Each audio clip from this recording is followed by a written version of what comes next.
Senator Schumer is he's nervous as a pregnant nun. It's hard to believe that anyone can fit that much stupid into their head. I think all those people need to pop a Zoloft and relax a little bit. Anybody that tells you that they know what the short-term impact of these tariffs is going to be on the economy has been homeschooled by a day drinker. If you hate cops just because they're cops, you don't know anything about them, then next time you get in trouble, call a crackhead.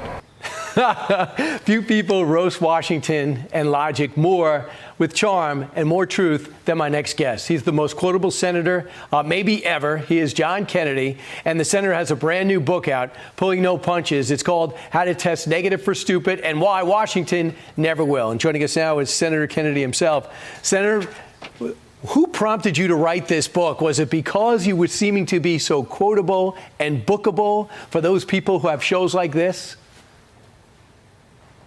Well, after I had been in the Senate for an acceptable, reasonable period of time, Brian, I just decided I wanted to write a story book. It's not a policy book, though I talk about policy some.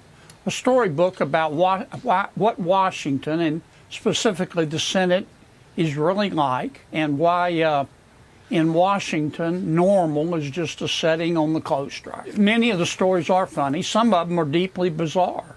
Right. And I think the book, you'll understand this shutdown much better if you read the book. Well, I can hear your voice in every word because you love to read, and now we know you love to write. Here's an excerpt that I think stood out. You said, "I don't hate anyone. Though my people skills are generally fine, I have a low tolerance for morons. And blue bleep. I like breakfast food and straight answers. It's hard to get straight answers in Washington, D.C., in part because common sense is illegal. That's why I'm so direct. That's why I ask tough questions," which we have seen in action. And now we're sitting now with something happening that backs up the premise of your book. It seems like we are in a shutdown. Despite being the most successful country in the world, we can't agree how to fund it. Well, I think that's a reflection. This shutdown is a reflection of how absurd the demands are of the socialist wing of the Democratic Party, which is, of course, telling Senator Schumer what to do. We asked for, you've heard the term clean CR.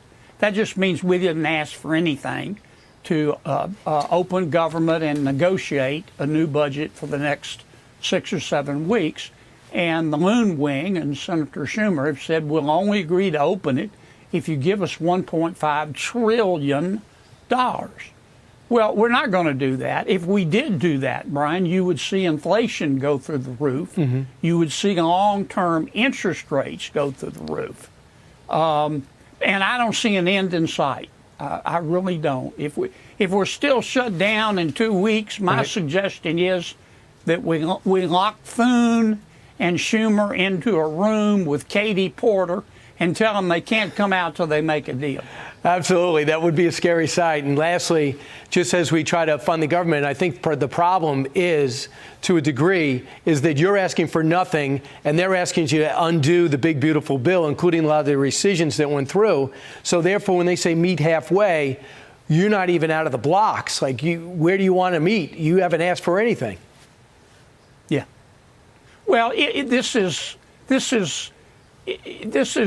just crazy. Somebody asked me yesterday to describe it. I said it's like the game room in a mental hospital. That's what the Senate is like right now. I mean, I'm prepared to just stay shut down. I'm sorry for all the pain it's causing. Our military's not going to be paid for a while, and I'm really, the pain that is causing the American people breaks my heart. But I don't know what else to do. We can't they basically want us to repeal the one big beautiful bill and spend $1.5 trillion. And we can't do that. It would really hurt the country. But we can't just give the loon wing of the Democratic Party $1.5 trillion. Right. We can't do it. I'm not going to vote to do it. Right. Meanwhile, you can pick up Senator Kennedy's book. It's How to Test Negative for Stupid and Why Washington Never Will. Your premise is backed up every day this shutdown goes on. Thanks, Senator. Always great to have you. And on the Senate agenda today, we go back to Capitol Hill for this one. More procedural votes on bills to fund the government still shut down. And they come amid some high tensions on the Hill. Debates on ending the shutdown spilling into the open yesterday as members from both parties confronted each other right in the hallways for everyone to see. Our Chad program is live from Capitol Hill. Chad, it's an understatement to say that people are mad.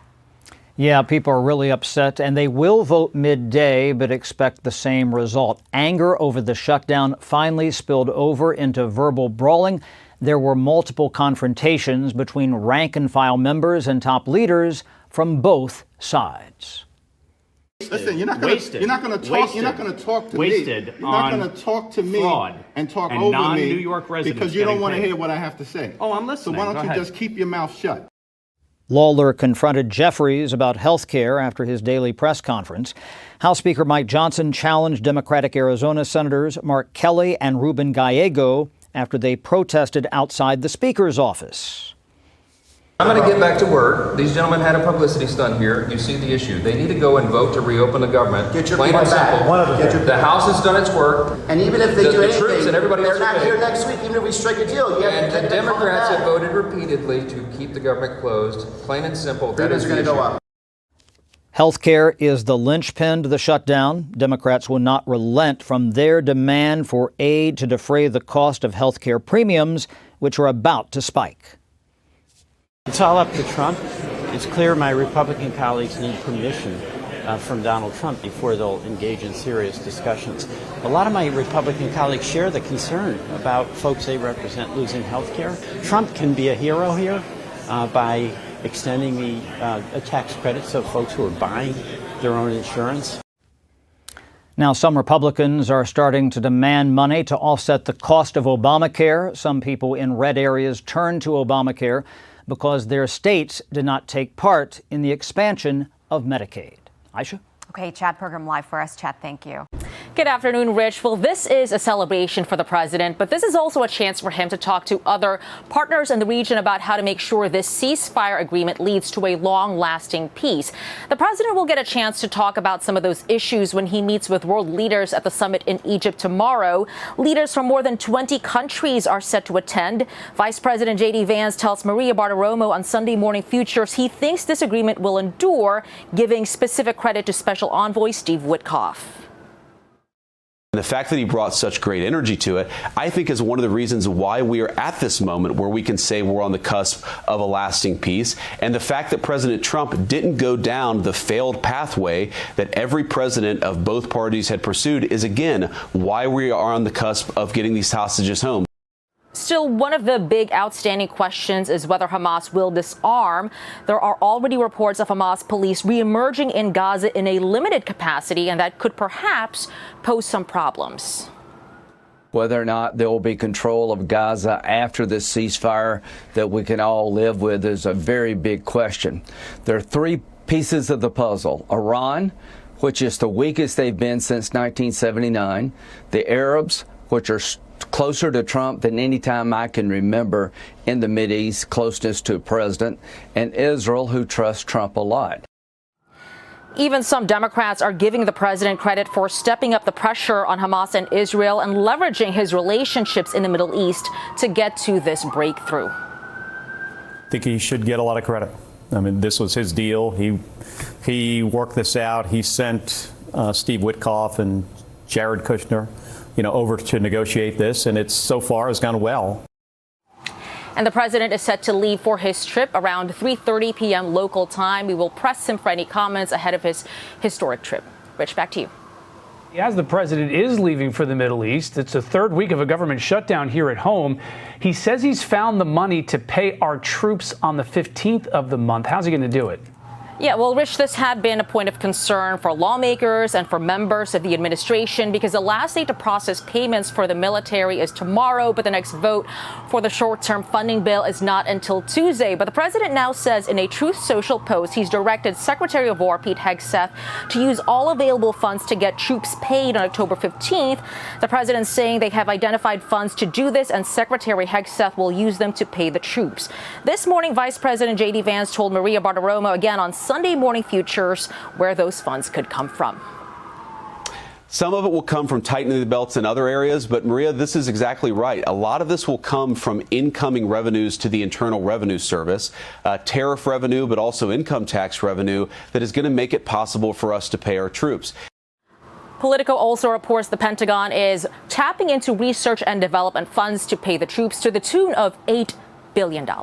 Rich, back to you. Madeline Rivera live for us at the White House. Maddie, thank you. For more on this, let's bring in New Jersey Congressman Jeff Van Drew. He's also a member of the House Judiciary Committee. Congressman, thanks for joining us this afternoon. The White House moving some money around. As always. Yeah, thank you. And, the White House moving some money around to try to make sure the troops are paid. It seems like there's an awful lot that's gone into this. This isn't something that appears that the White House and the administration can do a number of times, right? I mean, there aren't too many paychecks that you can just search the couch cushions and find. Well, we got to get this one done. I mean, it angers me. It disgusts me that the Democrats don't care about this, that they are willing for our troops not to be paid and to hurt their families and hurt our troops who will put their life on the line for us. So we're going to get this done. There's up to $8 billion of unencumbered funds there that we can use. We'll use that. We'll use some other revenues that come in. We're going to be okay for now. But here's the real deal as well. Quite frankly, we need to move forward, in my opinion, because the Democrats are not. Schumer is in a box. If he does the right thing and votes for this continuing resolution, which is business as usual, he has voted for this exact thing many times before, little mini budget for 7 weeks. There's no Trump stuff in it. There is no congressional Republican stuff in there. None of us have anything in there. It's just a straightforward thing that he's done many, many times. But they've become so radicalized that now Schumer has been told he will be punished and he will lose his leadership position if he cooperates at all. So they just want to burn the House down. I believe it is time for the Senate Republican leadership and Leader Thune to forget the filibuster, get the 51 votes plus whatever you need. You're not going to make the 60, and get this done, and let's get back to work. The one thing to wrap this up that we can't do is try to negotiate health care while we're doing this little CR, because that would take as long as anything else, and it would be weeks and weeks, and who knows where it would lead. We need to do the work on health care. We need to help our people with health care, but not for a CR. It's going to just hurt us.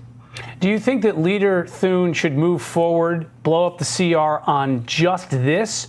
Or is this something of a broader thing that we need to get rid of the filibuster going forward in the Senate? This is 2025. Times have changed. We're fighting for the heart and soul of America. In my opinion, it's time, because I'm going to tell you why. I understand the process of the filibuster. I understand why it was there. Times have changed. And guess what? God help us if the Democrats ever get in control, they're going to break through the filibuster. They're not going to care. They're going to do what they want. We need to get this done. It's unfair to our troops. It's unfair to other people turning in our country to have this shutdown. And we need to get forward so we can really work in the process to help America, make it strong, and to really get health care done. See, I'm somebody that believes with health care, we do need to do something with the ACA, and we do need to do something with tax credits. We can't let people's premiums double or go way up.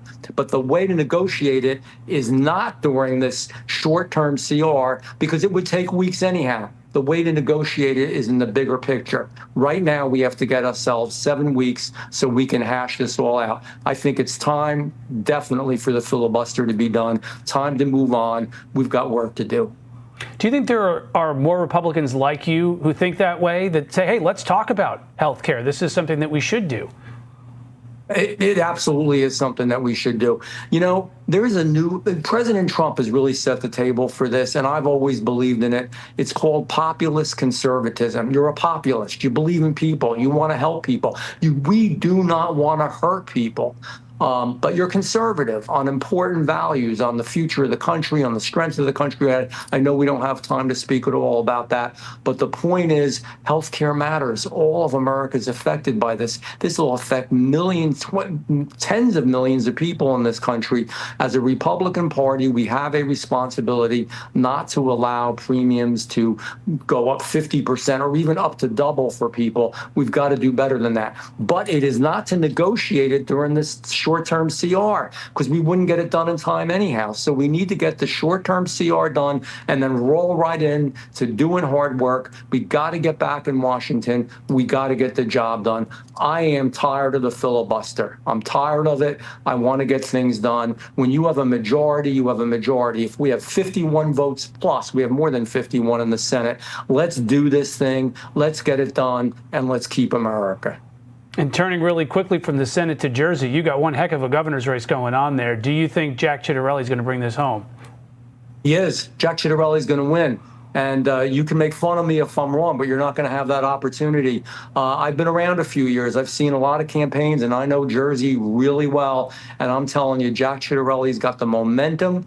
He's peaking at the right time. He's got the issues. Here's the deal. Even in New Jersey, which tends blue, less blue than it used to be, people are tired of the high taxes, tolls, fees. They're tired of paying for a sanctuary state. They're tired of all of the things that this governor has done and that his opponent, Mikey Sherrill, would do as well. Tired of interfering with the relationship between a child and a parent in the school system. They're just tired of it, man. They want something better. They want some return to normalcy in New Jersey. And by the way, they don't want the government to tell them what kind of car to buy. You can't have a gas stove. You can't have a gas dryer. They're sick of it. That's not even good Democrat politics. That's just nonsense, and it's socialism. I know that Jack's going to win. All right, Congressman from New Jersey, Jeff Van Drew, thanks for joining us. My pleasure. Thank you. GOP leaders are reportedly getting pressure to bring the House back from recess as the shutdown heads into day 12. Will that happen? And what's it going to take to get D.C. back to business? Let's ask Republican Congressman Marlin Stutzman from Indiana. Congressman, thank you for joining us this afternoon. What do you make about that sense that there are some reports out there that a number of Republican members are pushing leadership to bring you guys back to D.C. and get to work? Well, John, great to be with you. But I think, first of all, what's important is to realize that we already did our work in the House of Representatives. We already voted for a bill that would pay the military. We voted for a bill that would keep the government open. And that's something that's really important for all of us to remember. It's really the Senate that has to be the ones to finish up the work to get the government back open. So I applaud Speaker Johnson, what he's done so far in making sure that, we've done our work and that we're going to continue to hold the Senate's feet to the fire. This is Senator Schumer's shutdown, and if anything needs to happen, the Democrats and Senator Schumer are the ones that need to be sure we get a bill passed to keep our veterans paid, our military paid, and get the government opened up again. Do you get the sense that there are conversations in the Senate between Democrats and Republicans for a way potentially to offer enough Democrats, some sort of concession, fig leaf, whatever you want to call it, to get enough of their votes to have them pass this continuing resolution, open up the government?